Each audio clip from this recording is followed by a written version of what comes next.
Hello and welcome to the December 14th edition of the Gold, Goats, and Guns Short News. My name is Tom Luongo.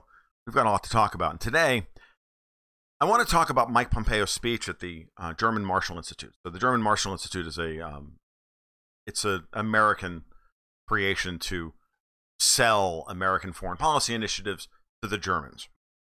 Right? It's nothing more than yet another mouthpiece of another part of the post-World War II institutional order that Mike Pompeo, in his speech yesterday, pretty much took a dump all over, which in some ways is kind of fun. And I really enjoy that portion of it. But everything else about the speech is horrific. And we're going to get into that. The short answer is that we're all neocons now. That the greatest trick the devil ever pulled was proving he didn't exist, or greatest trick the devil ever pulled was saying that no, our interventionist foreign policy around the world, that's all America first, dude. That's where we are. As I've been saying for the last couple of weeks now, it's very obvious as the veil is really lowered on Donald Trump's views on foreign policy. It's very clear that his view is pretty much standard boilerplate American exceptionalism. And I'm not even sure why people like Bill Kristol are angry with him anymore. It doesn't make any sense, other than the fact that the twist to the Trump administration's foreign policy is that they do believe that the nation state still has some validity, whereas of course the great powers in Europe and the neoconservatives were all effectively pushing for a unipolar world in which a transnational superstate should rule, as opposed to individual nation states under the rubric of the United States. They want an unelected technocracy, I guess, for lack of a better term, centered around Europe, whereas Trump wants the United States to go back to being the center of the world. And unfortunately, that's a world that is well past its sell-by date. And the sad part about it is that while I appreciate the desire to, quote-unquote, make America great again, what I don't appreciate, and what I don't agree with at all, and why I've now had to basically say, look, we're done with thinking that anything's going to get better. Because it's not getting better, it's getting worse. Because Trump's views on how to make America great again have been, from a foreign policy perspective, have been completely co-opted by the standard American deep state, whatever you want to call it, a neoconservative view of history, which he already had. I think this is part of the point that people have been missing. So when we look at Pompeo's speech from yesterday, we're going to see a mix of good and bad. And some of the real good stuff is his making fun of Europe, right? Throwing their multiculturalism back in their face, or throwing their multipolarity back in their face, and how it's not how their push for a unilateral governmental structure is not working, and that the post-World War II institutional order no longer functions the way it was intended to, right? And all that's kind of fun. But what's missing, of course, in all of this, in Pompeo's read of history, is the U.S.'s complicity in all of this. Like, Europe wants us to pay. If we want to be the global hegemon, well, then we have to pay a bit for that. And Trump can't really complain about that. He can't both be the emperor of the world and have everybody else pay him, because that's not going to work. Because everyone's broke. Because the real problem is none of this stuff we're talking about. It's not NATO. It's not the Ford Foundation. It's not the WTO or the IMF. Well, it is the IMF, or any of this stuff. It's not those things. It's the central banking cartel, the IMF, the World Trade Organization, all of these things were all designed, the Bank of International Settlements, all designed to roll wealth up into the political class and the people who stand behind the political class, who then direct the world. Trump just doesn't think we're getting enough of a cut anymore. Well, of course we're not getting a cut, big enough cut anymore because everybody's broke. The world is saturated with debt. Oh, the whole thing. There's no growth for anybody anywhere. You can't just cut taxes and boost spending and lower the cost of capital and, get yourself a perpetual boom. It doesn't work that way, Don. If it ever worked that way in the past, it would have not hollowed out the economy over the last 45 years of your life like you've been complaining about the entire time. So watching Pompeo's speech from that perspective, kind of fun, but ultimately rings hollow because what it really comes down to is exactly what Trump embedded in all of his speeches early on. At his inaugural address, he said, this will not be an administration of regime change. And all us non-interventionists cheered. As long as we're not talking about rogue nations. That language was there.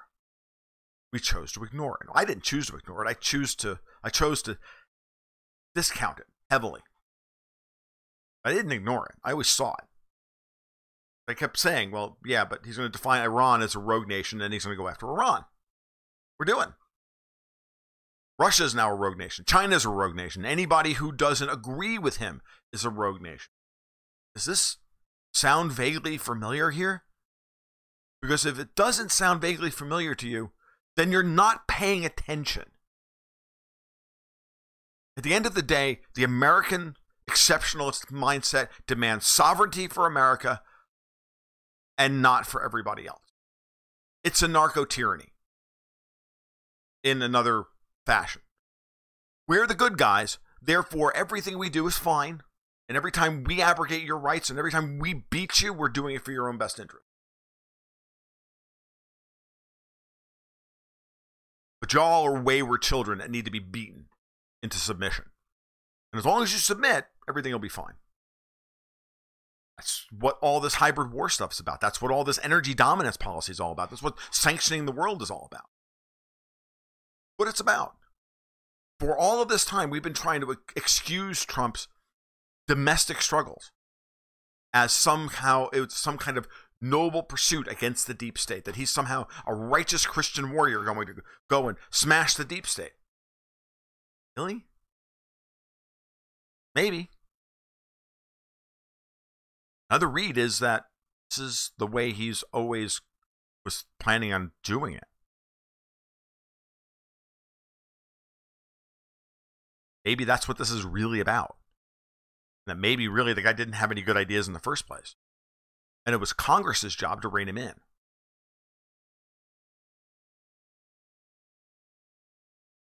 John Bolton hates all international treaties because it stops him from being able to prosecute a military, aggressive military posture to push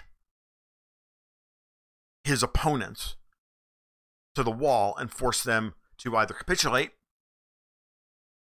or waste everybody's time. What happens when they say no? Well, then we have to beat them harder.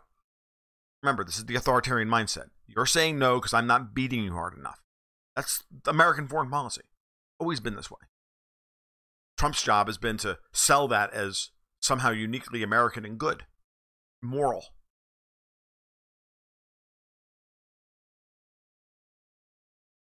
He's left himself very, very, very open to losing the moral high ground. And the people who are in opposition to him, the Democrats and everybody else, are pushing him dangerously towards a kind of megalomania and insanity.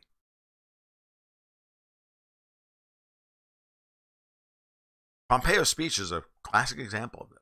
I urge you to read it, or I don't know if you can stand listening to that. Just read it. Far more palatable.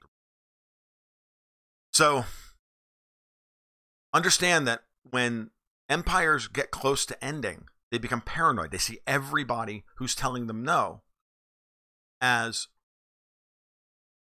opponents. For years, no one was strong enough to stand up to the United States. And in Trump's mind, had we not done things poorly, had we not given in to sloth and globalism and all this other stuff, that China would have never risen. Russia would have never gotten off its knees. No one would be challenging us. And we, onward Christian soldiers, the great American exceptionalists that we are, would lead the world into Pax Americana for the next 200 years.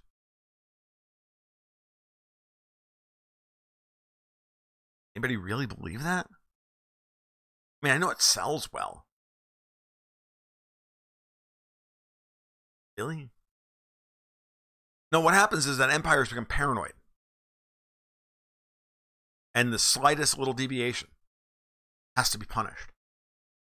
The European Union is doing the same thing with Brexit, and Italy, and Greece, and Poland, and Hungary. The United States is doing it with everybody else now. Because the truth of the matter is that everybody's broke.